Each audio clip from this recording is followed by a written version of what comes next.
Okay, பார்த்துக்கோ. எல்லாம் okay தானே? எல்லாம் நிமிர்ந்து உட்கார மாதிரி தேவையா? ஓகே தானே? கேஷுவலாக இருக்கா? ஓகே. ரொம்ப நிமிர்ந்த மாதிரி இல்லை? ஆடியோ ஹலோ ஹலோ பையா.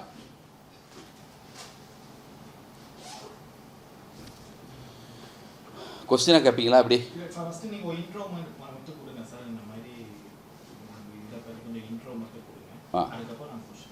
ஓகே.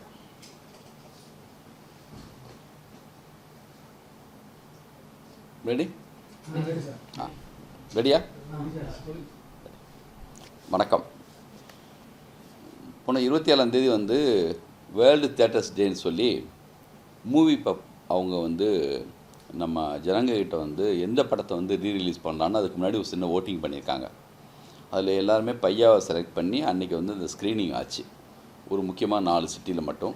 சென்னையில் கமலா தியேட்டர்ஸில் ஒரு 2 ஸ்க்ரீன் பண்ணியிருந்தாங்க. 12 மணிக்கு ஒரு ஷோவும் ஈவினிங் ஒரு 7 மணிக்கும்.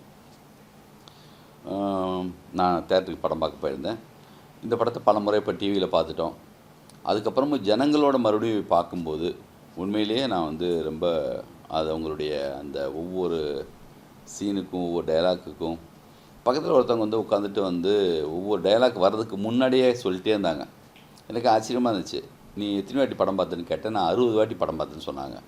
இதுக்கு முன்னாடி பல பேர் எனக்கு நான் 20 தடவை பார்த்துருக்கேன், 30 தடவை பார்த்துருக்கேன் சொன்னதெல்லாம் நான் கேட்டிருக்கேன். அது எப்படி ஒரு படத்தை இத்தனை வாட்டி பார்க்க முடியுமா அப்படின்னு ஆச்சரியமாக இருக்கும். நானும் சின்ன வயசில் ஒரு நல்ல பிடிச்ச படங்களை ஒரு 10 வாட்டி 5 வாட்டிலாம் பார்த்துருக்கேன்.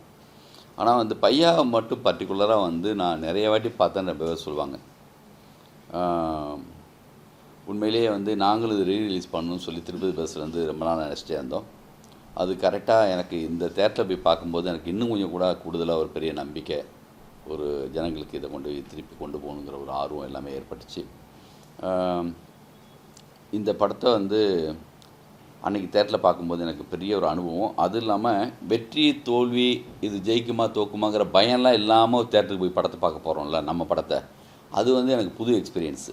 ஏன்னா ஒரு படம் ரிலீஸ் பண்ணிவிட்டு ஒரு பதட்டத்தோடையே இருப்போம். அது ஃபஸ்ட் டே செகண்ட் டே இந்த மாதிரி ரிசல்ட் நம்ம பார்க்க போகிறப்போ ஒரு உள்ளூர சின்ன ஒரு பயம் இருந்துகிட்டே இருக்கும் எப்பயுமே. இந்த சீன் ஒர்க் அவுட் ஆகுமா, இந்த இடம் கொஞ்சம் எடிட் பண்ணியிருக்கலாமா அப்படிங்கிற ஒரு பதட்டத்தோடையே பார்ப்போம். நம்ம என்ஜாய் பண்ணவே முடியாது. இந்த வாட்டி ஒரு புதுசாக ஒரு அனுபவம் எனக்கு. ஒவ்வொரு சீனையும் நானே ஒரு ஆடியன்ஸ் மாதிரி ஒரு ஜனங்களுடைய ஒரு ஆளை மாதிரி உட்காந்து பார்த்தது ஒரு புது ஒரு அனுபவமாக இருந்துச்சு. அந்த சாங் ஒவ்வொருத்தங்களும் ஒன்மோர் கேட்டாங்க. அந்த அடடா மலையையும் சரி, அதுக்கப்புறம் என்காத சொன்னதில்லை சாங்கை 2 முறை அந்த 2 சாங்கையுமே அவங்க ஒன்ஸ் மோர் போட்டாங்க. அது கூட தேட்டரில் அந்த தேட்டர்லேயும் பெரிய லெவலில் கமலா தேட்டரில் ஒரு பெரிய என்ஜாய்மெண்ட் என்னென்னா, இதுக்கு முன்னாடி ஒரு சில படங்கள் ரிலீஸ் பண்ண படங்களுடைய கிளிப்பிங்ஸ் மட்டும் நான் பார்த்தேன். சவுண்டு பாதி அவங்களுக்கு தெரிஞ்ச சாங் வரும்போது அந்த டிஜே மாதிரி அவங்க செயல்படுறாங்க. ஒரு சாங் அப்படி 2வது வரியை ஆடியன்ஸை சொல்ல வைக்கிறது. இப்படி பெரிய ஒரு கொண்டாட்டமாக அந்த தேட்டரில் பார்த்தேன். ரொம்ப ஹாப்பியாக இருந்துச்சு. படம் பார்த்துட்டு இருக்கும்போது எல்லா டெக்னீஷியனும் மைண்டில் வந்துட்டு போனாங்க. அது ஒரு படம் ஜெயிக்கிறதுக்கு நம்ம ஒரு டைரக்டர் ஒரு கதை அது மட்டுமே காரணம் கிடையாதுங்கிறது பையா மாதிரி படம் பார்க்கும்போது தெரியும். ஏன்னா அதில் பெரிய கதையெல்லாம் கிடையாது. ஒரு சின்னதாக ஒரு ஒரு ட்ராவல் மூவி, ஒரு சின்ன கதை, அதை வச்சுட்டு ஒரு படத்தை ஒர்க் அவுட் பண்ணணுன்னா பெரிய காரணம் என்னென்னா அதில் டெக்னீஷியன்ஸ், யுவன் சங்கர் ராஜா, இதெல்லாம் நீங்களே கேட்பீங்கன்னு நினைக்கிறேன். அப்படியே அதை விட்டு நான் போயிட்டே இருப்பேன். முடிஞ்சிச்சு இருந்துச்சு போயிடலாம். இது ஓகேவா? இல்லை ஒன்மோர் போகணுமா? நடுவில் ஏதோ கொலை இருந்துச்சு, அதுதான் கண்டன ஆகிடக்கூடாது.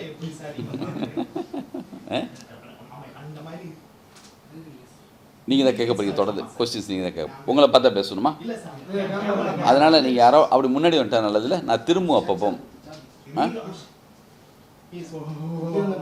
அப்படி வந்துருங்க. அப்படி சார் பார்க்குறீங்க இந்த மாதிரி ரீரிலீஸ் மூவிகள் நீங்களே சொல்லியிருக்கீங்க எல்லா தேட்டர்லையுமே இப்போ ரீரிலீஸ் சமீப காலகட்டமாக இது பண்ணிட்டு இருக்காங்க. ஸோ இந்த ஒரு ட்ரெண்டை எப்படி நீங்கள் பார்க்குறீங்க? ரெடியா? இது இப்போ இல்லை, ரொம்ப வருஷமாக இந்த மாதிரி விஷயங்கள் இருக்குது. வசந்த மாளிகை படம் எனக்கு தெரிஞ்சு பல முறை ரீரிலீஸ் பண்ணப்பட்டிருக்கு. அதே மாதிரி வந்து எங்கள் வீட்டு பிள்ளை படம் வந்து 2-3 தடவை அவங்க ரிலீஸ் பண்ணியிருக்காங்க. மிக முக்கியமான மாயா பஜார் படம் கூட ஒரு தடவை ரீரிலீஸ் பண்ணி பார்த்துருக்கேன். மொகலியாசம் ரீரிலீஸ் பண்ணியிருக்காங்க. விண்ணை தாண்டி வருவாயா படம் வந்து ரொம்ப நாளாக வந்து ரீரிலீஸ் பண்ணி பெருசாக ஓடுச்சுன்னு கேள்விப்பட்டேன். வாரணம் ஆயிரம். இப்போ தெலுங்கில் வந்து குஷி படம் வந்து பெரிய ஹிட்டு அங்கே வந்து ரீரிலீஸ் பண்ணி. இப்போ ரத்ன சார் அடுத்தடுத்து வந்து ரன்னு, கில்லி இதெல்லாம் பண்ணணும்னு கூட சொல்லிகிட்டு இருக்காரு. இது ட்ரெண்டு கிடையாது. அது இந்த ஒரு கேப்பு வந்து எப்பயுமே கூட என்னென்னா ஒரு ஒரு ஒரு ட்ரையான ஒரு டைமிங் ஒன்று வரும். அப்போ ஏதாவது படங்கள் வந்து இல்லாத நேரத்தில் என்ன பண்ணலான்னு பார்த்தா, உதாரணத்துக்கு தீபாவளிக்கு முன்னாடி ஒரு 10 நாளைக்கு முன்னாடி எந்த படத்தை ரிலீஸ் பண்ண மாட்டாங்க. கொஞ்சம் பழைய படங்கள்லாம் கொஞ்சம் போடுவாங்க. அந்த மாதிரி ஒரு எலெக்ஷன் டைம் கொஞ்சம் சினிமாவில் ரிலீஸுக்கான பெரிய படங்கள் கொஞ்சம் இல்லாத நேரம். இது எப்பயுமே தேட்டர்ஸ்காரங்களுக்கு வந்து என்னென்னா ஒரு பழைய படங்களை போடலாமேன்னு இருப்பாங்க. அது ரீலீஸுங்கிற ஒரு வார்த்தையோட இப்போ ஒரு பெரிய கொண்டாட்டமாக அப்படி ஒரு மாறி இருக்குது. இதில் என்ன பெரிய ப்ளஸ்னால், தனித்தனியாக ஒரு விஷயத்தை என்ஜாய் பண்ணுறது ஒன்று, ஒரு கூட்டமாக ஜனங்க மொத்த பேரும் தேட்டருக்கு வந்து அவங்க ரசித்த விஷயத்த மறுபடியும் எல்லாரோடையும் கனெக்டிவிட்டியாக பார்க்கும்போது, ஒரு காமெடியாக இருக்கட்டும், இல்லை ஒரு சின்ன ஒரு ஆக்ஷனாக சீனாக இருக்கட்டும், இல்லைனா பெப்பியான ஒரு சாங்காக இருக்கட்டும், அது என்ன ஆகுதுன்னா பல மடங்காக மாறுது அந்த சந்தோஷம். அது ஒரு பெரிய ஹாப்பி அவங்களுக்கு வந்து அதில் வந்து ஃபீல் பண்ணுறாங்க. எப்பயோ பார்த்த ஒரு விஷயம், அதை வந்து அந்த பழைய ஆடியன்ஸு வராங்க, இதை கேள்விப்பட்ட புதுசு வராங்க. குட்டி பசங்களாம் படம் பார்த்துருப்பாங்கள்ல. அப்போல்லாம் நான் வந்து எங்கள் வீட்டில் எங்கள் சியாமலா எங்கள் பெரிய பொண்ணு, அவங்க வந்து எனக்கே ஞாபகம் இல்லை, அப்போ என்னடா வயசு உனக்குன்னு கேட்குறேன். 4வது படிச்சிருக்கீங்கன்னு சொல்கிறாங்க. போஸ் பொண்ணுங்க 2 பேர் இருப்பாங்க. அவங்கெல்லாம் அப்போ வந்து 2 வயசு, அப்போ 2-3 வயசு தான் சொல்கிறாங்க. அவங்களுக்கு இந்த படம் வந்து பார்த்துட்டு அவங்களும் என்ஜாய் பண்ணுறாங்க. இப்போ வந்து இந்த படத்தை நல்ல ஒரு யூத்தாக அந்த மாதிரி பார்த்து ரசித்தவங்களும் வந்து படம் பார்க்கும்போது அந்த பழைய நினைவோடு வராங்க. பர்டிகுலராக யுவன் சங்கர் ராஜாவுடைய அந்த சாங் வந்து பெருசாக கனெக்ட் ஆகி அப்படி ரசிக்கிறாங்க. தேட்டரில் பார்க்கும்போது ரொம்ப சந்தோஷமாக இருந்துச்சு. சரி, இப்போ வந்து ஆடியன்ஸ் கிட்ட நான் ஃபீட்பேக் கேட்கும்போது அவங்க என்ன சொன்னாங்கன்னா, இப்போ உள்ள கதையும் சரி, கண்டென்ட்டும் சரி, டேரக்டரும் சரி, ரொம்ப கிளின்ச்சா இது பண்றாங்க. அவங்களுக்கு ஒண்ணுமே தெரியல. அப்போ உள்ள படங்கள் வந்து ஒரு ஒரு ஒரு ஒரு வைப்ரேட்டா இருக்கு. அதனால தான் நாங்க மூவி பார்க்கறோம் வரோம்னு சொல்லி ஒரு காரணத்தை வந்து மிங்கிள் பண்றாங்க. இதை பத்தி ஐயோ, அப்படியெல்லாம் பொதுவாக வந்து ஒரு குற்றச்சாட்டு வைக்கவே கூடாது. எனக்கு பிடிச்ச மிக மிக முக்கியமான டைரக்டர்ஸு, மிக மாஸ்டர் பீஸு அப்படியெல்லாம் பெரிய பெரிய விஷயங்கள்லாம் முதலே நிகழ்ந்துருச்சு. அதோடைய மிச்ச சொச்சமாக தான் நம்மலாம் பண்ணிகிட்ருக்கோம். என்னென்னா ஒரு சிலது வந்து என்னென்னா ஒரே டைப் ஆஃப் படங்கள், ஒரு சில சாங்கெல்லாம் வந்து அவாய்ட் பண்ணி சில படங்கள் அந்த மாதிரிலாம் வந்ததுனால கொஞ்சம் அப்படிலாம் இருக்கலாம். எப்பயுமே அந்த காலம் மாதிரி இல்லைன்னு சொல்லி எப்பயுமே எல்லா காலத்தையும் சொல்லிகிட்டு இருப்பாங்க. அது ஒரு பெரிய ஒரு குறைபாடாக பேசுவாங்க. எங்கள் அப்பாவுக்கு வந்து எம்ஐ சுவாமிநாதன் சாங்கு தான் பிடிக்கும். நான் அப்போ இளையராஜாவை பயங்கரமாக ரசிக்கும் போது அவர் வந்து என்னென்னா எம்எஸ்வி மாதிரி வருமாடாம்பார். அப்புறம் வைரமுத்து சார் கவிதை எழுத ஆரம்பித்த பிறகு கண்ணதாசன் மாதிரி இருக்குமான்னு சொல்லுவாங்க. அதுக்கப்புறமும் ஒருத்தங்க வருவாங்க, அதுக்கப்புறம் ஒன்று நடக்குங்கிறது எப்பயுமே நிஜம். அது காலகட்டத்தின் கட்டாயம் மாதிரி இருக்கும். அதனால் பழைய மாஸ்டர்ஸை வந்து நம்ம வந்து பழைய கிரேட் டைரக்டர்ஸை வந்து நம்ம வந்து எப்பயுமே குறைச்சி மதிப்பிடக்கூடாது. நம்ம வந்து அவங்ககிட்டேருந்து கற்றுக்கிட்டதை, அவங்ககிட்ட வந்து நம்ம லேர்ன் பண்ணது தான் நம்ம வந்து நம்மளுடைய ஏதோ நம்மளுடைய அனுபவத்தெல்லாம் கலந்து ஏதோ தர்றோம். அதனால் வந்து அப்படி சொல்ல முடியாது. கொஞ்சம் அவங்களுக்கு வந்து என்னதான் இருந்தாலுமே இப்போ ஒரு சவுண்டு ஒன்று இருக்கும். நம்ம என்னதான் இருந்தாலுமே கொஞ்சம் சொல்லுவோம், அந்த மாதிரி ராஜா சார் சாங்கு தான் இருப்போம். ரகுமான் அதுக்காக குறைச்சி மதிப்பிட முடியாது. ரகுமான் சார் வந்ததுக்கு பிறகு அது ஒரு பெரிய பேர் எழுச்சியாக இருந்துச்சு. இப்போ வந்து அனிருத் பண்ணுறாங்க, நாளைக்கு இன்னொருத்தர் கூட வருவாங்க. பாலா சார்கிட்ட ஒரு கொஸ்டின் கேட்டிருந்தாங்க, நீங்கள் யாரை பார்த்து பயப்படுறீங்க, எந்த டைரக்டரை பார்த்து நீங்கள் வந்து வியக்கிறீங்கலாம் ஒரு கேள்வி கேட்டாங்க. அப்போ சொன்னார், நாளைக்கு புதுசாக வர இயக்குனரை பார்த்து நான் பயப்படுறேன்னு சொல்லி விகடனில் ரொம்ப நாளைக்கு முன்னாடி ஒரு இன்டர்வியூ கொடுத்தாரு. அதனால் வந்து நாளைக்கு வர்ற ஒருத்தர் வந்து அவர் தான் ரொம்ப இம்பார்ட்டன்ட். அதுக்காக வந்து நேற்று இருந்தவங்க இம்பார்ட்டன்ட் இல்லைன்னு அர்த்தம் கிடையாது. சார், இப்போ ஜி படத்தை வந்து பார்ட் 2 கூட இது பண்ணலாம்னு ஒரு மீம்ஸ்லாம் நாங்கள் சும்மா ரேண்டமாக பார்த்தோம். ஏன்னா ஜி வந்து உங்களுடைய கேரியரில் வந்து எங்களை பொறுத்த வரைக்கும் முக்கியமான ஒரு படம். நீங்களே 2-3 சொல்லியிருக்கீங்க. வேணுமா? இதை பற்றி என்ன? பாவம் ஜன ஐயோ ரெக்கார்ட் பண்ண வேணாம். இல்லை இதை பற்றி என்ன நினைக்கிறீங்க? ஜி அந்த இது வேணுமா பார்த்து வேணுமா சரி விட்டுடலாமே. சரி சார் இப்போ ரீரிலீஸ் பண்ணீங்க. இதை விட ஹலோ, இதில் ஏதாவது வந்து எடிட் பண்ணி போட்ட மாட்டேங்க. நண்பர்கள் தானே எல்லாரும். ப்ளீஸ். இதை விட அட்டகாசமான படம் ரன்னு, ஆனந்தம், சண்டைக்கோழி ஆமா. இதெல்லாம் இருக்குல்ல சார், ஆமாம், அதெல்லாம் ஏன் ரீரிலீஸ் பண்ணல? இது பையாங்கிறது நம்ம ப்ரொடக்ஷன், இது நம்மளுடைய கண்ட்ரோலில் இருக்கிற விஷயம். அதனால் நம்ம விரும்பணும், நம்மளுடைய நினச்ச நேரத்தில் இந்த படத்தை ரீலீஸ் பண்ணலான்னு நினச்சிட்டோம். எனக்கு ஆசை தான் ஆனந்தம் திரும்பி வரணும், வந்து ரன்னு திரும்பி ரீரிலீஸ் பண்ணணும், சண்டைக்கோழி அதெல்லாம் வந்து பண்ணால் அவ்வளோ நல்லாயிருக்கும். இதில் ரத்தின் சார்கிட்ட நான் விஷால்கிட்டலாம் பேசலான்னு தான் இருக்கேன். ஆல்ரெடி ரத்தின் சார்கிட்ட கேட்டேன் ரன் எப்போ சார்னு. அவர் ஒரு 70 ரெயின்போ காலனி சமீபத்தில் பண்ணாங்க, அங்கே குசி பண்ணாங்க. இப்போ அடுத்து வந்து நம்ம படத்தை பண்ணணும், ரன்னு தான் பண்ணணும்னு நினச்சிட்ருக்காங்க. நுவ்வு நேனு சொல்லிட்டு ஒரு டைரக்டர், அடுத்த தேஜான்னு சொல்லி ஒரு முக்கியமான டைரக்டர் தெலுங்குலேருந்து, அவர் பர்டிகுலராக ஃபோன் பண்ணி அங்கே தெலுங்கில் வந்து இப்படி ஒரு ட்ரெண்ட் இப்போ இருக்குது, நீங்கள் பையாவை வந்து ரீரிலீஸ் பண்ணுங்கன்னு சொல்லி அவர் ஃபோன் பண்ணார். அதை வந்து இங்கே ஆவாரான்னு சொல்லி இங்கே கூட வந்து ரிலீஸ் பண்ணணும், நீங்கள் எனக்கு ரொம்ப பிடிச்ச படம், உங்களுடைய படங்களில் ஒவ்வொரு படமாக நீங்கள் பண்ணலாமே சொல்லி அவர் கூட கேட்டாங்க. அப்படி ஒரு எனக்கும் ஒரு ஆசை இருக்குது. ஒரு சில விஷயங்களை வந்து ரீஎடிட் பண்ணி கூட பண்ணணும்னு நினைக்கிறேன். அஞ்சான் ரொம்ப என்னை சோதித்த சோசியல் மீடியாவில் வந்து அப்போ அந்த காலகட்டம்னு சொல்கிற அளவுக்கு ஆகிட்டு போச்சு பாருங்கள். 14 வருஷம் இப்படி அது சொடக்கிற கேப்பில் ஓடின மாதிரி இருக்குது. இந்த படியில் ஏறி வர்ற அந்த கேப்பில் 14 வருஷம் ஆயிடுச்சு. நான் தான் சொல்லுவேன், ராமர் வந்து 14 வருஷம் காட்டுக்கு போகிறான்னு சொல்லுவாங்க. நான் வீட்டுக்கு போகிறதுக்கு திரும்பி வந்த கேப்லேயே 14 வருஷம் ஆன மாதிரி இருக்குன்னு சொல்லுவேன் அடிக்கடி. அப்படி ஓடுது காலம்.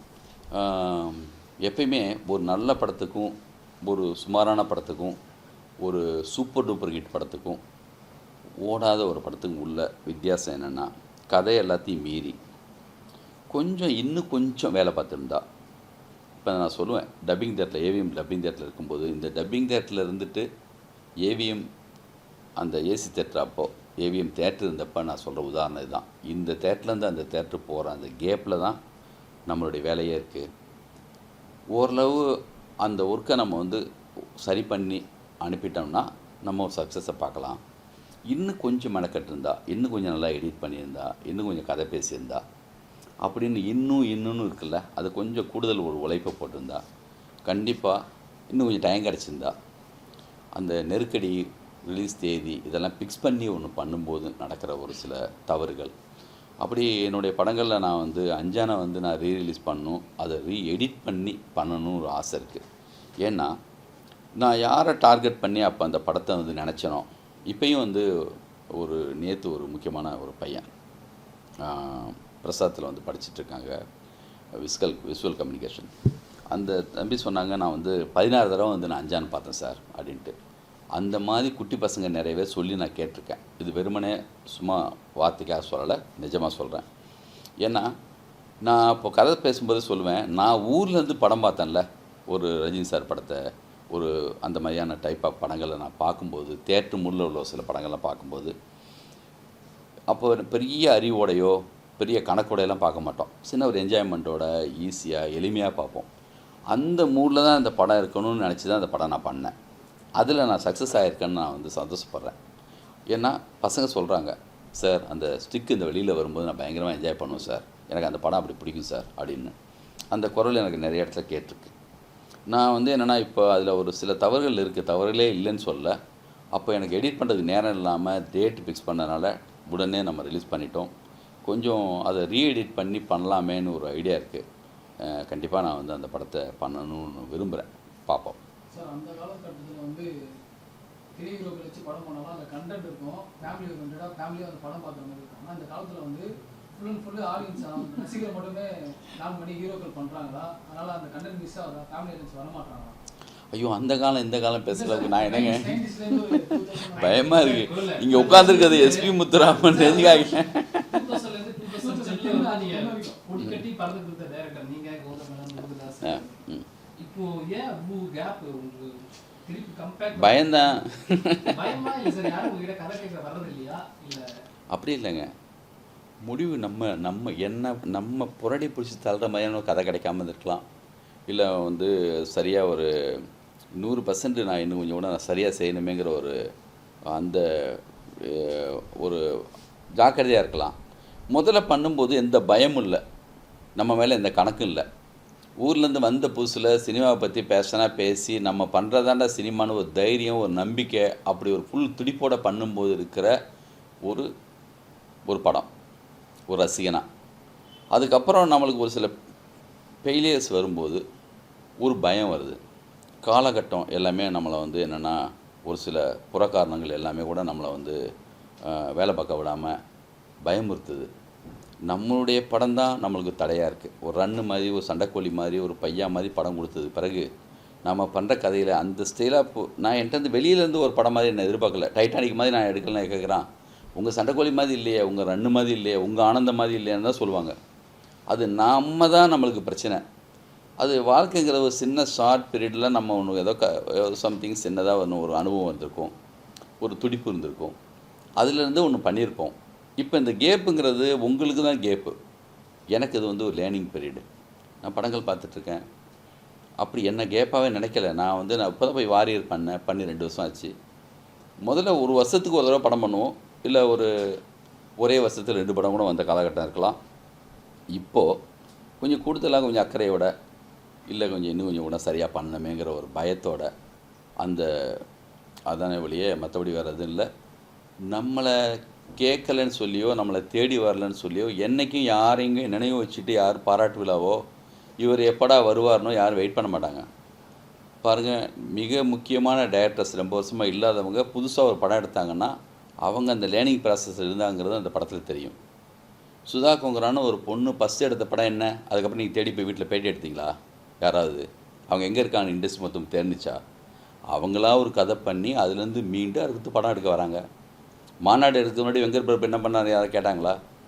விக்ரம் ஏதா டைரக்டர் வந்து எங்கே இருக்காங்கன்னு யாருக்காவது தெரியுமா? அதுக்கு முன்னாடி சும்மா அவங்க அமைதியாக இருக்காங்கன்னா அவங்க ஏதோ வேலை பார்த்துட்டு இருக்காங்கன்னு அர்த்தம். அவங்க அதுக்குள்ளே ஏதோ சம்திங் சின்ன ஒர்க் பண்ணுறாங்க, அதுக்குள்ளேருந்து வெளியில் வர போகிறாங்கன்னு அர்த்தம். இப்போ முருகதாஸ் திடீர்னு சல்மான்காரோட போய் ஓகே பண்ணிட்டு வர்றாரு. யாரையும் நினைவுபடுத்திட்டு இங்கே வந்து இண்டஸ்ட்ரி வந்து யாருக்காக பாராட்டு விழாலாம் எடுக்காது. இப்போது உதாரணத்துக்கு சொல்லப்போனால் நம்ம அந்த ஃபஸ்ட் படம் கேவி ஆனந்த் எடுத்தார், அதுக்கப்புறம் ஆளே காணோம். அயன்னு ஒரு படம் எடுத்தார், அதுக்கப்புறம் அந்த கேப்பில் சும்மா இருந்தான்னு அர்த்தமா? அவங்க ஏதோ தேடிட்டு இருக்காங்க, ஏதோ பண்ணணும் விருப்பத்தில் இருக்காங்கன்னு அர்த்தம். இப்போ 12th ஃபெயில்னு ஒரு டைரக்டர் 70 வயசுக்கு மேலே சூப்பர் ஹிட் ஒன்று கொடுத்துருக்காரு. இத்தனை வருஷம் எங்கே போனார்? ஒர்க் பண்ணிட்டு இருந்தால் அந்த சினிமாவில் இருக்கிற யாரும் படம் பண்ணுறது ரிலீஸ் ஆகிறது மட்டும்தான் அவர் சினிமாவில் இருக்கிற அர்த்தம் கிடையாது. நம்ம ஏதாவது பண்ணணுங்கிற ஒரு ஐடியா, ஒரு நல்ல தாட்டு வர்றதுக்காக ஒரு வெயிட்டிங்கு, ஒரு ஆர்வத்தில் தான் கேட்குறீங்க. இதே கேள்வி வந்து ஊருக்கு போனாலும் ஏர்போர்ட்டு போனாலும் எங்கே போனாலும் யாராவது கேட்பாங்க, எப்போ சார் உங்கள் படம்?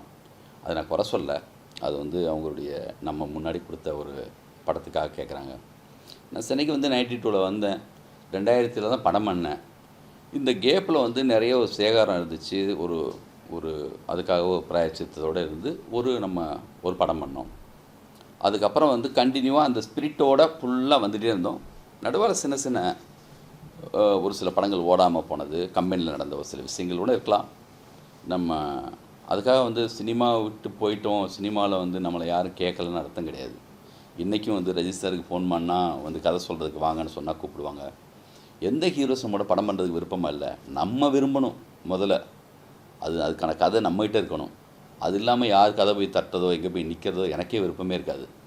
நம்ம யாரோட போய் கனெக்ட் பண்ணி என்ன மாதிரியான படம் கூட நம்ம பண்ணலாம். இப்போயும் மிகப்பெரிய ஒரு படத்துக்கான வேலை தான் போயிட்டுருக்கு. நான் மகாபாரதம் பண்ணுறதுக்கான ஒரு பெரிய ஒரு வேலையில் தான் இப்போ இருந்துகிட்ருக்கோம்.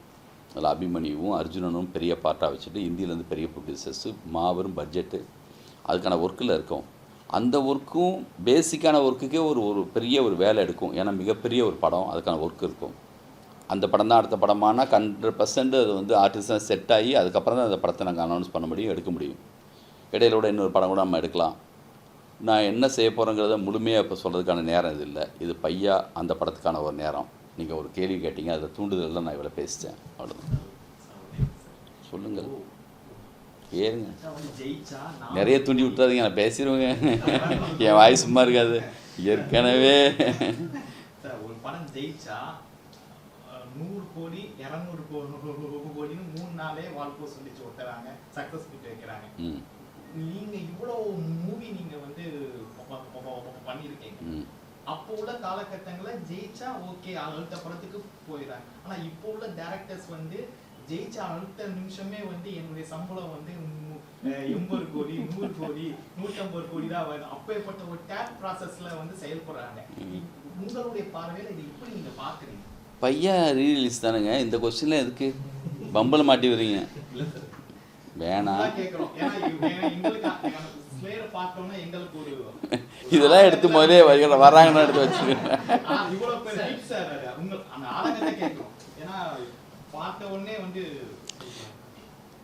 இதுக்கெல்லாம் நான் ஆதங்கப்பட்டாலோ இதுக்கெல்லாம் பதில் சொன்னாலோ நான் இதுலேருந்து இதை பழைய ஆள மாதிரியும் நான் இதை விரும்பாத ஆள் மாதிரி ஆகிடும். நான் ரன்னு ரிலீஸ் ஆனதுக்கு பிறகு நான் ஒரு சில நேரங்களில் என்னை பற்றி சொன்னாங்க, இன்னும் வந்து இப்போ 100 கோடி ஒரு சிலர் வந்து நெருங்கிடுச்சின்னு சொன்னப்போ நீங்கள் கேட்ட மாதிரியே அவர் 1 கோடி சம்பளம் கேட்குறாரப்பா அப்படின்னு ஒரு டாக் என்னை பற்றியே இருந்துச்சு. நான் உண்மையிலே யார்கிட்டையும் அப்போ கேட்டதே கிடையாது. அது யாரோ ஒருத்தங்க ஃபிக்ஸ் பண்ணது. ஜிவி சார் தான் எனக்கு வந்து 1 கோடி ரூபா சம்பளம் தரணும்னு சொல்லி 1.25 ரூபா சம்பளம் எனக்கு அவர் ஃபிக்ஸ் பண்ணார். அது நானே கேட்கல. ஆனால் அந்த நேரத்தில் அப்படி ஒரு டாக் இருந்துச்சு. அது அந்த காலகட்டத்தில் கொஞ்சம் முக்கியமாக டேரக்டர்ஸ்லாம் என்ன தோணியிருக்கும், இப்போ தான் இப்போ வந்தாங்க அதுக்குள்ளே 1 கோடி சம்பளமாப்பா அப்படி கூட பேசியிருப்பாங்க. நான் இன்றைக்கி உள்ள ஒரு சில டேரக்டர்ஸை பார்த்து அப்படி பேசணும்னு வச்சுக்கோங்க, என்னையும் வந்து லேசாக ரொம்ப பழசாயிட்டான் பாடின்னு சொல்லிடுவாங்க. இது ஒரு ட்ரெண்டு. சின்னதாக ஏதாவது சொல்லி செஞ்சு ஒரு பொருளை விற்கணும். ஒவ்வொரு காலகட்டத்துலேயும் ஒன்று ஓடும். படம் ரிலீஸ் ஆன கொஞ்ச நாள்லேயே வந்து இப்படி ஒன்று போட்டால் ஒன்று அதுக்கு ஒரு பெப்பு வருமைங்கிறதுக்காக கூட செய்வாங்க. ஒரு சிலதில் உண்மை இருக்கலாம், ஒரு சிலதில் வந்து அது சும்மா ஒரு இதுக்காக செய்யலாம். அதை பற்றி நம்ம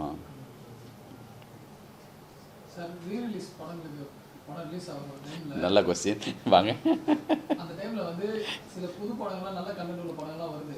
ஆனா இந்த படங்கள்லாம் வந்து ஜனங்கள்கிட்ட வந்து நிறைய எதிர்பார்ப்புனால அந்த படம் வந்ததுன்னு தெரியாம போடும் தெரியாம அன்னைக்கு காணாம போகுது.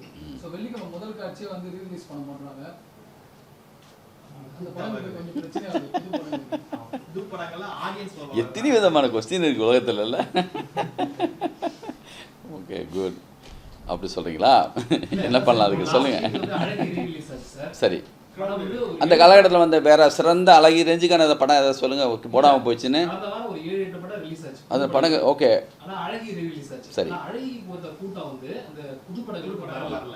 ஓகே. அந்த புது படம் என்னன்னு சொல்லுங்களேன். ஏதோ ஒரு படத்தை பேர் சொல்லுங்கள். ஒரு படம் என்னங்க? சரி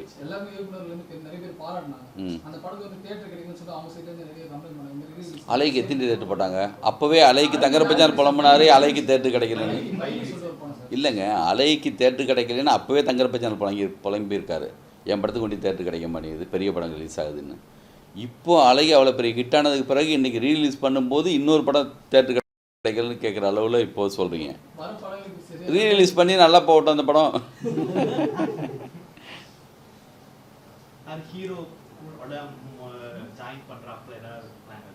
நானா ஸ்கிரிப்டு கதை வந்துருச்சுன்னு சொன்னால் வண்டி நிற்காது. நான் போயிட்டு இப்போ எங்கே வேணுமோ யார் வீட்டில் வேணுமோ கதை வந்துச்சுன்னா தேடி போயிடுவேன் மனசோட.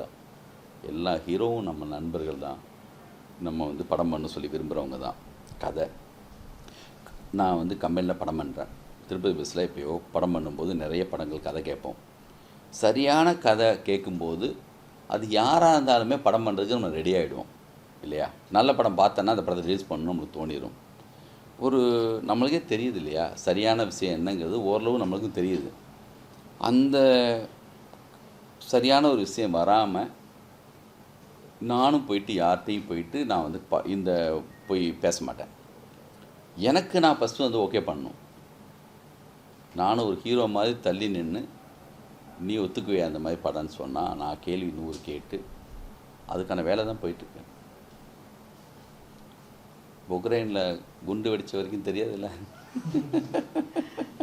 இந்த வார்த்தையெல்லாம் வேணாங்க, கட் பண்ணுங்க. சாரி தப்பாயிடும், வேணாம். ஹலோ தூண்டி விடுங்க. நீங்கள் என்ன கற்றுக்கிட்ட மொத்த வித்தையும் அப்படி ஆகிடும். அப்புறம் அதை ஒன்றி எடுத்து போட்டு பெரிய இது பண்ணிடுவாங்க. அப்புறம் ப்ளீஸ்மா சும்மா விளையாட்டுக்கு வேணாம். நண்பனா நம்மளுக்கு பையா ரிலீஸ் ஆகுது. ரீரிலீஸ் ஆகுது. போதும் இல்லையா? எக்ஸ்ட்ரா எதுவும் நிறைய பேசியிருக்கேன். நீங்கள் தான் தூண்டி வரீங்க. ஜியா ஐயோ வேணாங்க ஏங்க, கொஞ்சம் கேமரா கட் பண்ணது பிறகு உண்மையை சொல்கிறேன். நான் பெருசாக பேசிடுவேன் அதை பற்றி. அப்புறம் சொல்லுங்கள் சார். இப்போ வந்து வேற ஸ்டேட்ல இருக்க படங்கள்லாம் என்ன சொல்றாங்கன்னா கதைக்கு தான் நாங்கள் முக்கியத்துவம் கொடுக்குறோம், அதுக்குள்ள தான் ஹீரோ நான் உட்கார வைக்கிறோம் அப்படின்னு சொல்றாங்க. ஆனா இங்க வந்து ஹீரோவுக்காக ஸ்கிரிப்ட் எழுதுறாங்க, ஹீரோஸும் உள்ள வந்து இதை மாற்றணும் அதை மாற்றணும் சொல்றாங்க. அதை நீங்க எப்படி பாக்குறீங்க? யார் எந்த படத்தில் இப்படி மாற்றிருக்காங்க? நிறைய படங்கள் ஒரு படம் உதாரணம் இந்த காலகட்டத்திலையும் யார் சொல்லுங்கள்? லோகேஷ் கனகராஜன்லாம் போய் யாரும் எதுவும் மாற்றிடவே முடியாது. நல்லா தெரியும் எனக்கு அவரை. அவர் சொல்கிறது தான் கதை. அவருக்கு ஹீரோவுக்காக படம் பண்ணுறாரு, ஹீரோவுக்காக விரும்பி அவர் செய்கிறது தான். சார் நீங்க எப்படி பண்ணுவீங்க சார்? கதைக்குள்ள ஹீரோ கொண்டு வருவீங்களா இல்லை ஹீரோக்காக? வெற்றிமாறன் உதாரணத்துக்கு எடுத்துக்குவோம். வெற்றிமாறன் எந்த ஹீரோவுக்காக போய் கதை பண்ணுறாரா? சூரிய கூட்டுச்சு ஹீரோ ஆக்கியிருக்காரு. இந்த காலகட்டத்தில் அவர் இருக்கார் இல்லையா? அப்படி எனக்கு என்னமோ தெரியலைங்க. நான் யார் அப்படி மென்ஷன் பண்ணி யார் பேசுகிறீங்க? கார்த்தி சுப்புராஜ் உதாரணத்துக்கு சொல்கிறேன். கார்த்தி சுப்புராஜ் கிளைமேக்ஸில் வந்து ஒரு ஹீரோவாக இருக்கிற லாரன்ஸ் மாஸ்டர் வந்து அவ்வளோ ஹீரோயிசமான படங்கள் பண்ணுறவர். அவர் கிளைமேக்ஸில் சுட்டு சாகப்படுறாரு. அத்தனை பேர் சாகும்போது அவர் சாகுறாரு. அப்படி ஒரு கதை பண்ணுறதுக்கு ஒரு தைரியமான ஒரு இயக்குனர் நம்ம காலகட்டத்தில் இப்போயே கண்ணுக்கு முன்னாடி தான் இருக்காங்களே. சொல்லுங்கள், யாரை வந்து ஒத்துக்க வைக்க முடியும்? அப்படி வந்து கட்ஸோட ஒரு படம் பண்ணுறதுக்கு இல்லைன்னு யாரை சொல்ல முடியுமா? கார்த்தி சுப்புராஜ் இருக்கு உதாரணம். இப்போ உதாரணம் லாரன்ஸ் மாஸ்டர் வந்து அதை வந்து இமீடியட்டாக ஒத்துருப்பார் நினைக்கிறீங்களா? அவரை கன்வின்ஸ் பண்ணுறதுக்கு வந்து ஒரு டைரக்டர் அங்கே தேவை. அவர் இருந்திருக்காரு, பண்ணியிருக்காரு. 100 பேரை நான் அடிப்பேன் சார், நான் வந்து அங்கேருந்து அப்படி ஃபைட் பண்ணுவேன் சார்னு லாரன்ஸ் மாஸ்டர் கூட சொல்லியிருக்கலாம் இல்லையா? அவர் அந்த மாதிரி படங்கள் பண்ணவர் தானே. அந்த மாதிரியான புதுமையான ஒரு படத்தை எடுத்த டைரக்டர் நம்ம கூடவே இருக்கிற இப்போ புது டைரக்டர் தானே வெற்றிமாறன். இந்தியா மொத்தமும் தேடிட்டு இருக்க ஒரு இயக்குனராக இன்றைக்கி இருக்கார்ல, அவரும் புது டைரக்டர். அப்படியெல்லாம் எந்த காலகட்டத்துலேயுமே சரியான ஒரு ஆளை எந்த ஹீரோவும் குழப்ப முடியாது. அவங்க திடமாக இருந்தாங்கன்னா, கதையில் ஸ்ட்ராங்காக இருந்தாங்கன்னா, எல்லா காலகட்டத்துலேயும் வந்து அப்படி சரியான டைரக்டர்ஸ் இருந்துகிட்டே இருக்காங்க. இங்கே நீங்கள் யாரை மென்ஷன் பண்ணி சொல்கிறீங்கன்னு தெரியல. அப்படி இருந்தாங்கன்னா அது தப்பு. மென்ஷன் பண்ணல சார். கேரளால இருந்து ஒரு படம் வந்து மஞ்சுமல் பாய்ஸ் வந்து வெறும் ஸ்கிரிப்டுக்காக மட்டுமே, அது பெருசா ஒண்ணுமே கிடையாது. ஒருத்தர் குழியில விழுந்தா காப்பாத்துற அதுதான் கதை. ஆமா, அது மேக்கிங் தான் ரொம்ப அழகா கொண்டு போயிருக்காங்க. அது மாதிரி நான் கேக்குறேன். இங்க ஆரம்பத்துல கூட குழியில விழுந்த காப்பாத்தின கதை எழுதின ஒருத்தர் வந்து நம்ம ஆள் தானே. இல்ல அதுதான் சார், அதுதான் ஏன் தமிழ்ல வந்து அவ்வளவா வெளியில வர மாட்டேன்றதை தான் இங்க நான் கேக்குறேன். வெளி மாநில படத்தை 100 crores கொண்டாடுறாங்க. அதான் இங்கே அங்கன்னு நான் சினிமா பிரித்து பார்க்கவே இல்லைங்க. உலகம் மொத்தமும் சொல்கிறேன். அது தமிழ், அது வந்து உலகம் மொத்தம் உள்ள படம், எந்த படமாக இருக்கட்டும், நல்ல படம் தப்பான படம், அது மட்டும்தான் சரியான படம் சரியில்லாத படம். நம்ம தமிழில் இருக்கிற டேஸ்ட்டு, தமிழ் டைரக்டர்ஸு, இங்கே இருக்கிற editors, cameramen, music directors, dance masters, India மொத்தமும் நம்ம தான் அடையாளம், முன்னோடிகள் நம்ம தான். ஒரு டயத்துக்கு பிறகு மலையாள சினிமாவே மாற்றி விட்டுருச்சிங்க நம்ம ஸ்டைலாக. இப்போ எடிட்டு இங்கே இருக்கிற எடிட் பண்ணுற மாதிரி அங்கே எடிட் பண்ண ஆரம்பிச்சிட்டாங்க. இங்கே கமர்ஷியல் படம் பண்ணுற மாதிரி அங்கே இருக்கிற ஹீரோஸ்லாம் கமர்ஷியல் படம் பண்ண ஆரம்பித்தாங்க. நம்ம அதனால் வந்து என்னென்னா, அதனால் அவங்க மேலே இங்கே கீழே அப்படிலாம் ஒன்றுமே கிடையாது. ஒவ்வொரு காலகட்டத்துலேயும் ஒவ்வொரு ட்ரெண்டு அப்படி இருக்க மாதிரி ஒரு தோற்றம் இருக்கும். இங்கேயும் நம்ம ரஞ்சித் இருக்காங்க. நம்ம இதை பார்த்து அவங்க பயப்படுறாங்க, மிரள்றாங்க. நம்ம வந்து நம்ம பரியேறும் பெருமாள் டைரக்டரு, அவர் எவ்வளோ சூப்பராக படங்கள் பண்ணுறாரு. நம்ம கொஞ்சம் தள்ளி வந்து கொஞ்சம் யோசித்து பார்த்தா நம்மகிட்ட என்னென்ன மாதிரியான வெரைட்டியான ஆட்கள் இருக்காங்கன்னு நம்மளே வந்து ராம் இருக்காங்க. ஒருக்கும் பார்த்தா கமர்ஷியலில் சங்கர் சார் வந்து இன்றைக்கி வரைக்குமே சூப்பரான படங்கள் பண்ணிகிட்ருக்காரு. இன்றைக்கி 2 பெரிய படம் சூப்பர் படங்கள் பண்ணுறாரு. என்ன கேட்டகரியாக ஆட்கள் இருக்காங்க பாருங்க. எவ்வளோ புதுசான டைரக்டர்ஸு, கோட்டத்தில் கௌதம் மேனனில் தொடங்கி என்னுடைய காலகட்டத்தில் தொடங்கின ஆட்கள்லையும் சரி, இப்போ அடுத்தடுத்த பேட்சில் வந்த ஆட்கள்லையும் சரி. லோகேஷ் எல்லாம் வந்து எனக்கு வந்து கைதி படம் வந்து அப்படி பிடிச்ச ஒரு படம். இன்றைக்கி அதுக்கு முன்னாடி வந்த விக்ரம் படம் வந்து இந்தியா மொத்தமும் எவ்வளோ பெரிய கலெக்ஷன், எவ்வளோ பெரிய படம். இன்றைக்கி படம் வந்து சுமாருங்கிற டாக் வந்துச்சு. ஆனால் கலெக்ஷன் வைஸாக எவ்வளோ பெரிய கலெக்ஷன், லியோ படத்துடைய கலெக்ஷன். அதனால் வந்து நெல்சன் அவருடைய படமும் எவ்வளோ பெரிய கிட்டாச்சு. அப்புறம் நிறைய டைரக்டர்ஸ் அட்லி ஹிந்தி வரைக்கும் போய் பண்ணிகிட்ருக்காங்க. விமர்சனங்கள் இருந்தாலும் தாண்டி வந்து நிறைய இங்கே வந்து புதுசான பல புது விஷயங்கள் பண்ணுற டைரக்டர்ஸு எல்லாமே நம்ம தமிழில் வந்து நம்ம குறைச்சி மதிப்பிடவே முடியாது. அது வந்து நம்ம இவங்களோட ஒர்க் பண்ணணும்னு சொல்லி இந்தியா மொத்தமும் வெற்றிமாறன் கூட ஒர்க் பண்ணணும்னு சொல்லிட்டு நான் போய் ஹிந்திலேயோ இல்லைன்னா வந்து தெலுங்குலேயோ டைரக்டர்ஸ் ஹீரோஸை மீட் பண்ணும்போது அவங்களுக்கெல்லாம் வந்து வெற்றிமாறன் கூட ஒரு படம் பண்ணுங்கிற பெரிய பேராசை இருக்குது எல்லாருக்கும். இப்போ யாஷ் வந்து அவ்வளோ பெரிய படம் பண்ணார், அவர் வந்து வெற்றி கூப்பிட்டா இமீடியட்டாக வருவாங்க, பிரபாஸ் வந்துடுவார். அப்படி வந்து நம்ம டைரக்டர்ஸ் வந்து கூட வந்து ஒர்க் பண்ணுறதுக்கு வந்து உலகம் இந்தியா மொத்தமும் வெயிட் பண்ணிட்டு தான் இருக்காங்க. அதனால் நம்மளே நம்ம குறைச்சி என்றைக்கு மதிப்பிடக்கூடாது. சார் பையா பார்ட் 2 வர வாய்ப்பு இருக்கா? ஸ்கிரிப்ட் பண்ணி முழுமையாக எழுதி வச்சுருக்கு, பார்க்கலாம். அதுக்கான ஆர்டிஸ்ட் எல்லாமே அமைஞ்சு வரணும். பையால வந்து கார்த்தி சார் எப்படி சார் சூஸ் பண்ணீங்க? ஏன்னா அதுக்கு முன்னால் ஒரு 1001 பண்ணியிருந்தாங்க பருத்திகரன். ஸோ இந்த ஜானரே மாறி வரதுனால இப்போ அவரை எப்படி அது ஆக்சுவலி இதெல்லாம் நிறைய இன்டர்வியூவில் சொல்லியிருக்கேன், இருந்தாலும் நான் சொல்கிறேன். நான் வந்து க்ரீன் பார்க்கில் தான் வச்சு சாருக்கு வந்து கதை சொல்கிறதுக்காக கார்த்தி வந்து அப்போ வந்து பருத்திவீரன் படம் பண்ணி முடிச்சிட்டேன். 2வது படமும் 1001 அப்போ வரல. அப்போ வந்து நான் ஒரு கதை அவங்களுக்கு போய் சொன்னேன். சொல்லி முடித்தோடனே அவங்க சொன்னாங்க, இந்த மாதிரி சார் நான் உங்ககிட்ட வந்து ரன்னு மாதிரி ஒரு எதிர்பார்க்குறேன் சார். நான் அந்த சொன்ன கதை வந்து கொஞ்சம் பின்னாடி அந்த படம் தான் நான் வந்து அல்லு அர்ஜுனோட பண்ணுறதுக்கான ஒரு கதையாக, அதையும் நடக்கலை. அதுக்கப்புறம் அந்த படம் இன்றைக்கி வரைக்கும் நடக்கலை. அந்த கதை என்கிட்ட இன்றைக்கி இருக்குது. அவர் தான் சொன்னார், நான் உங்ககிட்ட ரன்னு மாதிரி ஒன்று எதிர்பார்க்குறேன் சார் அப்படின்னு சொல்லி சொன்னார். எனக்கு என்னென்னா ஒரு நியாயமாக தெரிஞ்சது. ஒரு ஸ்கிரிப்ட் கேட்ட மாத்திரத்தில் அவருக்கு மனதில் என்கிட்ட ஒன்று எதிர்பார்த்துருக்காரு. சரி சார் நம்ம பார்க்கலாம் சொல்லிட்டு வந்துட்டு நம்ம சொந்த படம் நம்ம திருப்பதி பஸ்ஸுக்காக தான் கேட்டு போனோம். ஒரு 15 நாள் இருக்கும். நான் போயிட்டு ஈசிஆரில் ஏதோ ஒரு ஹோட்டலில் உட்காந்து ஒர்க் பண்ணேன். ஒர்க் பண்ணி அதுக்கப்புறம் அசிஸ்டன்ஸோட ஒரு 10 நாள் பேசியிருப்பேன். அந்த ஒர்க் பண்ணி முடிச்சுட்டு அவர் 1001 ஷூட்டிங்கில் இருந்தார். அப்போ போயிட்டு இந்த கதையை சொன்னேன். இந்த கதை கேட்ட இப்போ தேட்டரில் பார்க்குறப்ப தெரியுது, அவருடைய கேரக்டரைசேஷன் வந்து டேய் அவன் எங்கடா சொல்லி கேட்டால் அவன் நிற்கிற பஸ்ஸில் ஏற மாட்டானாடா அப்படி சொன்ன இடத்துல ஆடியன்ஸ் கனெக்ட் ஆனாங்கல்ல, அவரும் அதே பாயிண்டில் கனெக்ட் ஆனார். அதுக்கப்புறம் படம் மொத்தம் சிரிச்சிட்டு இருந்தார், பயங்கரமாக என்ஜாய் பண்ணார். இந்த படம் பண்ணலாம் சார்னு டிசைட் பண்ணோம். இந்த மாதிரி மாற்றி விட்டதுக்கு ரீசன் அவர் தான். அவர் தான் இந்த மாதிரி ஒரு கதை கேட்டதுனால தான் எனக்கு கிட்டேருந்து இப்படி ஒரு கதை வந்துச்சு. அதுக்கு முன்னாடி எனக்கு இந்த கதை இல்லை. அப்படி தான் கார்த்தி சார். அந்த அல்லு அர்ஜுனோட ஸ்கிரிப்ட் வந்து என்ன சார், அது எதுக்கான காரணம் சார்? அந்த இப்போ நிறுத்தி ஆயிடுச்சுன்னு சொன்னீங்க. ஆமாம்மா, அதுக்கான காரணம் என்ன சார்? அந்த காலகட்டத்தில் வந்து பண்ணணும்னு சொல்லி எல்லாம் பூஜையெல்லாம் போட்டோம். இடையில அவருக்கு வந்து அது தமிழ் தெலுங்கில் பண்ணுறதா இருந்துச்சு. அது ஒரு அந்த காலகட்டத்தில் வந்து சேம் ரங்கஸ்தலம் படம் கூட அப்போ வரல. இன்றைக்கி இருக்கிற புஷ்பாவில் இருக்கிற லுக் இருக்குல்ல, அந்த சேல் ஆஃப் லுக்கு தான் அந்த படத்துலேயும். அவருக்கு தமிழில் பசங்க வர்றோம், இந்த மாதிரி லுக்கெல்லாம் ஒர்க் ஆகுமான்னு 100 கொஸ்டின் அவருக்கு அல்லு அர்ஜுன் சாருக்கு அப்போவே இருந்துச்சு. 100% ஒர்க் அவுட் ஆகும் சார், நீங்கள் வாங்கன்னு சொல்லியிருந்தேன். ஏன்னா அவங்க வந்து எப்பயுமே வந்து பார்த்தா கொஞ்சம் நிறைய லுக்கெல்லாம் மாற்றியெல்லாம் பண்ணது கிடையாது அது வரைக்கும். பட் அதுக்கு இடையில இன்னொரு படம் பண்ணிவிட்டு நான் வரேன்னு சொன்னார். அந்த கேப்பில் என்னால் நான் வெயிட் பண்ண முடியல. அதில் தான் சண்டைக்கோழி 2 நம்ம வந்து பண்ணோம். அந்த கேப்பில் மிஸ் ஆச்சு. அது நடக்கிறதுக்கு பார்க்கலாம். சார் பையா படத்தில் உங்களுக்கு மறக்க முடியாத ஏதாவது அனுபவம் இருக்கு?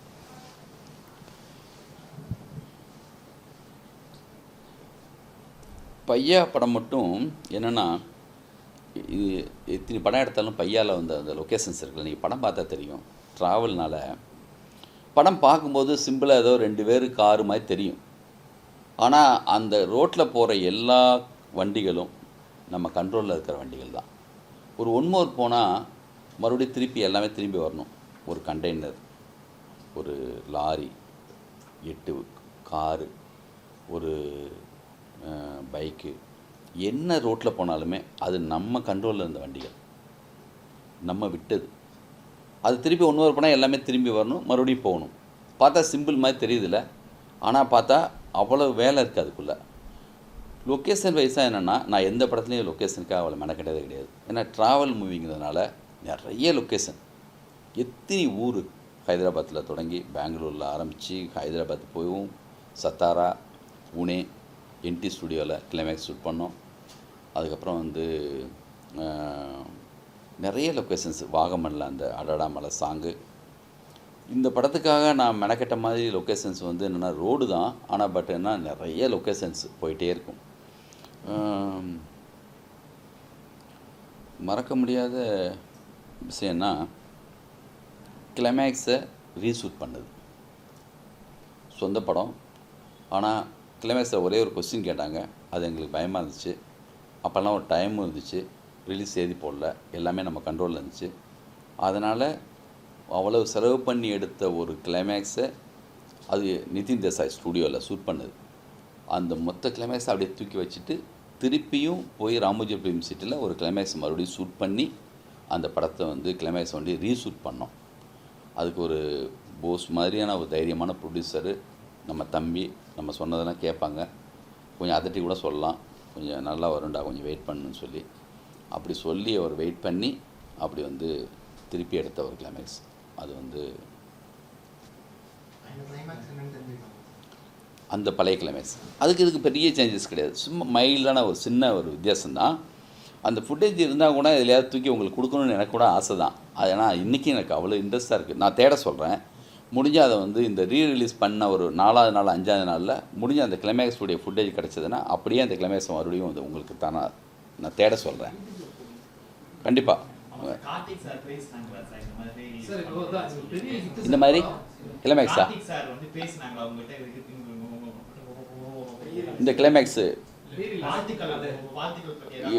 இந்த ரீரிலீஸ்க்கா இன்னும் பேசலை, ஏதோ ஷூட்டிங்கில் இருக்காருன்னு நினைக்கிறேன்.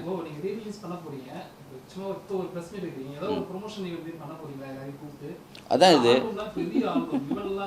ஆமாம் ஆமாம் ஆமாம். என்னென்னா முதல்ல இப்போ வந்து என்னென்னா ஆல்ரெடியே எல்லாருக்கும் தெரிஞ்ச ஒரு விஷயம். இப்போக்கி வந்து என்னென்னா அவ்வளவு முதல்ல நினச்ச மாதிரி அவ்வளோ வேலைகள் இப்போ செய்ய தேவையில்லை. இப்போ ரீரிலீஸ் அப்படி போட்டாலே போதும். அதுக்காகவே ஆல்ரெடி ஒரு வெயிட்டிங்கில் இருக்காங்கல்ல, ஆல்ரெடி இந்த சாங்கெல்லாம் பெரிய ரீச் ஆகிருக்கு, ஜனங்க மனசில் இருக்கிறதுனால இது வந்து நம்ம சொன்னால் போதும்னு தோணுது. இருந்தாலும் அதுக்கான சந்திப்பு தான் இதெல்லாம். அடுத்தடுத்த கட்டத்தில் அதுக்கான விஷயம் இன்னும் போகும். எப்போ? 11th வர 11th. Good, thank you. கான்ட்ரவர்சியான விஷயங்கள் இருந்தால் நீங்களே தூக்கிடுங்க ப்ளீஸ். முதல்ல இந்த படத்தில் உள்ள எல்லா டெக்னீஷியன்ஸுக்கும், பர்டிகுலராக யுவன் சங்கர் ராஜா அவங்களுடைய பங்கு மிகப்பெரிய பங்கு இந்த படத்தில். மிக அற்புதமான சாங்ஸ். எனக்கு ஒரு பிரதர் மாதிரி அவங்களுக்கு வந்து நான் நன்றி சொல்லிக்கிறேன் இந்த நேரத்தில். முத்துக்குமாருக்கு தான் மிகப்பெரிய நன்றி சொல்லணும். ஒவ்வொரு வரியும் எனக்கு வந்து அப்படியே அவ்வளோ அற்புதமாக எழுதி கொடுத்தாங்க. அவங்க நம்ம கூட இல்லை இப்போது. ஜனங்களுக்கு வந்து சரியாக வேலை பார்க்குறவங்க மேலே அவ்வளோ பெரிய பேர் அன்பு இருக்குது. தேட்டரில் போய் பார்த்தா தெரியுது. அந்த முத்துக்குமார் மேலேயும் யுவன் சங்கர் ராஜா அவங்க மேலேயும் எவ்வளோ பெரிய ஒரு ஃபேன் ஃபாலோஅப் இருக்குங்கிறது படம் பார்க்கும்போது தெரியுது. இந்த படத்தையே ஒரு சாங்க்கும் இன்னொரு சாங்க்கு இடையில அவங்க வெயிட் பண்ணுறாங்க. அப்படி தான் ரசிக்கிறாங்க இந்த படத்தை. அப்புறம் இந்த படத்தில் வந்து கார்த்தி சார், தமன்னா வந்து சும்மா சொல்லக்கூடாது. 2 பேருமே அப்போ வந்து என்னென்னா ட்ராவல் மூவிங்கிறதுனால எங்கெங்கேயோ வண்டி போகும், நாங்கள் நினச்ச இடத்துலலாம் எடுப்போம்.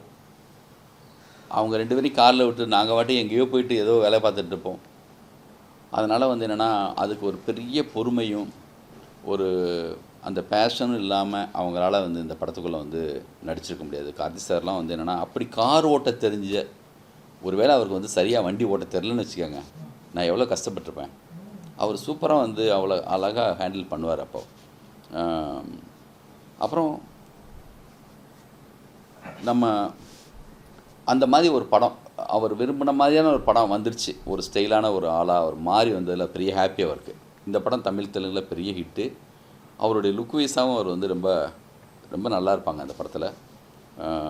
அதுக்கு வந்து மணிகண்டன் சார் கேமராமேனுடைய பிரியா மணிகண்டன் சொல்லி அவங்க தான் காஸ்டியூம் டிசைனர். அந்த ஃபஸ்ட்டு படம் அவங்களுக்கு பண்ணாங்க. இந்த படத்தில் நிறைய டெக்னீஷியன்ஸ் இந்த நேரத்தில் நன்றி சொல்லணும். நான் இந்த படத்துடைய ப்ரொடியூசர் போஸ் தம்பி, அவங்களுக்கு தனியாக நன்றி தேவையில்லை. இருந்தாலுமே நான் என்னை நம்பி இவ்வளோ பெரிய நான் என்ன ஷூட் பண்ணுறேன் செய்கிறேன்னு சொல்லி கேட்காம நான் நினச்சதெல்லாம் எடுத்திருக்கேன். வேணான்னு சொல்லி தூக்கி போட்டிருக்கேன். ஒரு ஃபைட்டை கிளைமேக்ஸில் மறுபடியும் ரீஷூட் பண்ணியிருக்கேன். ஒரு முழு ஃபைட்டை ஒன்று எடுத்து அந்த ஃபைட்டை தூக்கி தனியாக வெளியில் வச்சுருக்கோம்.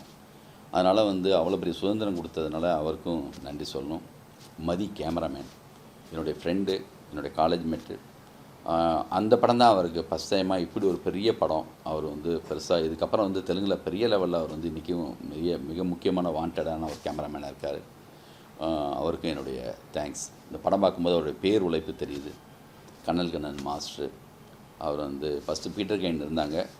அவர் வேற ஒரு படம் மகதீரா மாதிரி ஒரு படத்துக்கு வந்து ஒர்க்கு போயிட்டார். அந்த நேரத்தில் அவர் மாறிட்டார். கனல்கண்ணன் மாஸ்டர் உள்ளே வந்தாங்க. வந்துட்டு எனக்கு சண்டைக்கோழிக்கு பிறகு கனல்கண்ணன் மாஸ்டர் வந்து இந்த படத்தில் ஒர்க் பண்ணி கொடுத்தாங்க. ரொம்ப சூப்பர் ஒர்க்கு அவர் ஒர்க்கு. Rajeevan art director. இன்றைக்கி இந்த சுத்திதே சாங்கு அது வந்து ஃப்ளோரில் தான் ஷூட் பண்ணோம். பேக்ரவுண்டு ஃபுல்லாக சிஜியில் க்ரியேட் பண்ணியிருந்தோம். அவருக்கும் நான் தேங்க்ஸ் சொல்லிக்கிறேன். இந்த படத்தில் வந்து அசிஸ்டன்ட் டைரக்டர்ஸு, ஆல் டெக்னீஷியன்ஸ் எல்லாருக்குமே வந்து ஜெகன் காமெடி பண்ணியிருப்பாங்க அவங்களுக்கு. அப்புறம் இந்த பட சார்பான எல்லாருக்குமே வந்து நான் வந்து இந்த நேரத்தில் ஒரு வந்து மனசோட தேங்க்ஸ் சொல்லிக்கிறேன். தேங்க்யூ.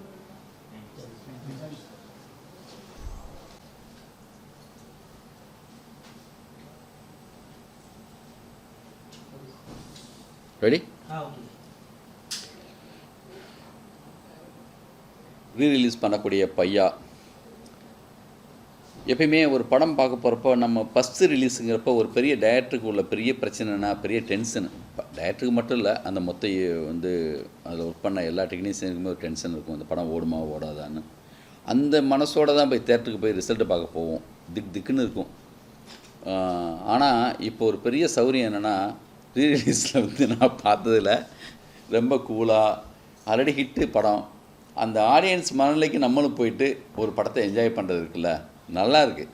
இதே மாதிரி படம் ரிலீஸுக்கு ரியலான நம்மளுடைய ஒரிஜினல் படத்துக்கு இருந்தால் நல்லாயிருக்கும் அப்படிங்கிற மாதிரி ஒரு அப்படி இருந்துச்சு. ஒரு 50 நாள் நான் கமலா தேட்டரில் போய் படம் பார்க்கும்போது அப்படி ஒரு பெரிய ஒரு ரெஸ்பான்ஸு தமிழ்நாடு மொத்தமும். நான் 2வது படத்துக்கெல்லாம் ரிப்போர்ட் பார்க்கறதுக்கு ஏதாவது மற்ற தேட்டருக்கு போகிறப்போ பையாவுக்கு பிறகு ஒரு படத்துக்கு நம்ம வேட்டைன்னு நினைக்கிறேன் போனப்போ திருச்சியில் ஒரு தேட்டருக்காரங்க சொன்னாங்க, சார் என்ன சார் நீங்கள் இந்த படத்துக்கு வந்திருக்கீங்களே, போன படத்துக்கு ஏன் சார் வராமல் போயிட்டீங்க, 3 தேட்டருக்கு கூட்டம் வெளியில் நிற்கும் சார் அப்படிம்பாங்க. இந்த படம் ரிலீஸ் ஆனப்போ இன்றைக்கி வந்து பிளாக் பஸ்டரு ஒரு மாதிரி லேண்ட்மார்க்கான ஒரு படம், ஒரு மாதிரியான ஒரு என்னென்னமோ நல்ல வார்த்தைகள்லாம் போட்டு யாரோ பண்ணுறாங்க. அது ஹிட்டானதுக்கு பிறகு அந்த மாதிரி எல்லாமே ஒன்று சேர்ந்துக்கும். அப்போது இண்டஸ்ட்ரியை பொறுத்த வரைக்கும் பர்சனலாக நான் சொல்கிறேன், இண்டஸ்ட்ரி தான், ஜனங்களே இல்லை. இண்டஸ்ட்ரியை நான் குறை சொல்ல மாட்டேன், குறை சொல்கிறதுக்காக நான் அதை சொல்லலை.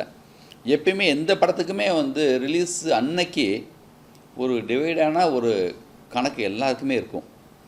எல்லா அலுவலகத்துலேயும் அதை பற்றி ஒரு பேச்சும் இருக்கும், ஒரு பதட்டம் இருக்கும். எந்த படம் வந்தாலும் எல்லாருக்குமே எல்லாமே கிரியேட்டர்ஸாக இருக்கிறதுனால இந்த படம் எப்படி இருக்குது முன்னாடியே வந்து ஒரு முன் அபிப்பிராயம், அப்புறம் ஒரு எதிர்பார்ப்பு, அப்புறம் சின்னதாக வந்து அந்த படத்தை பற்றியான ஒரு சின்னதாக ஒரு விஷயத்தில் இருக்கிறதுனால நாள் இந்த படத்துக்கு ரிப்போர்ட்டு சுமாராக தான் இருந்திருக்கு இண்டஸ்ட்ரியை பொறுத்த வரைக்கும். அது எனக்கு எப்போ தெரியும்னா, பார்த்திபன் சார் நைட் ஷோ படம் பார்த்துட்டு எனக்கு கூப்பிட்றாரு.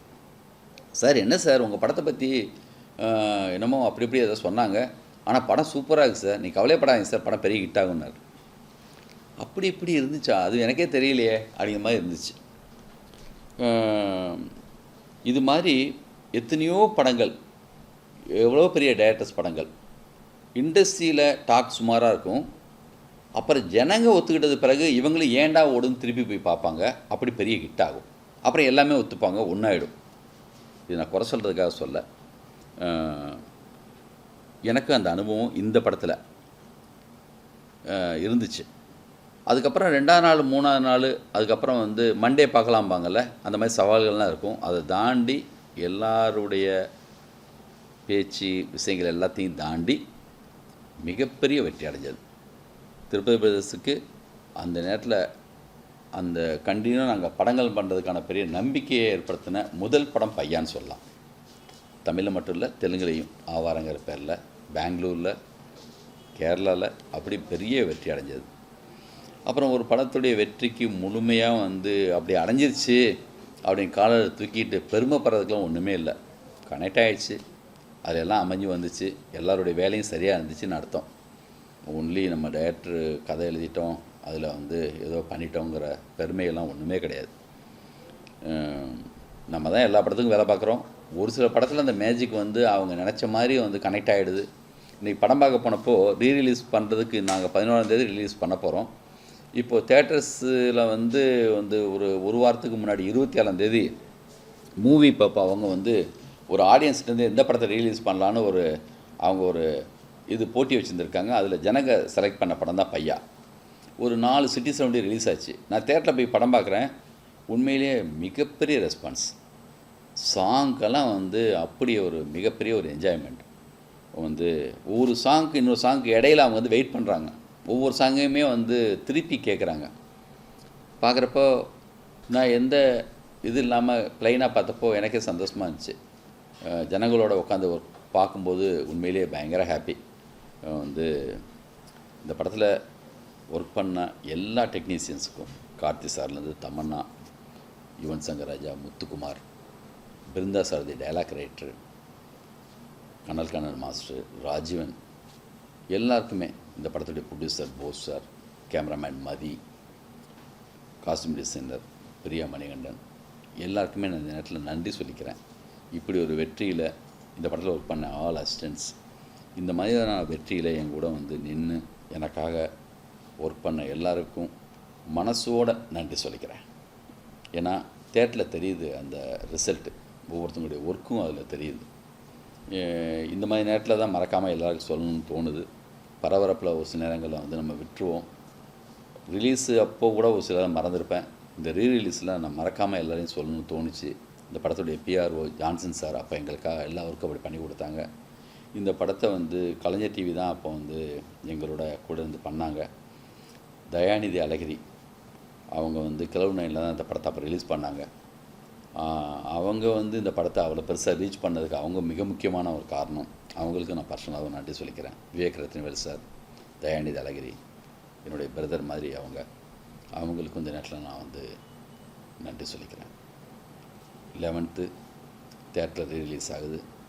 உங்களோட உட்காந்து நானும் பார்க்குறதுக்கு ரொம்ப ஆர்வமாக இருக்கேன். தேங்க்யூ.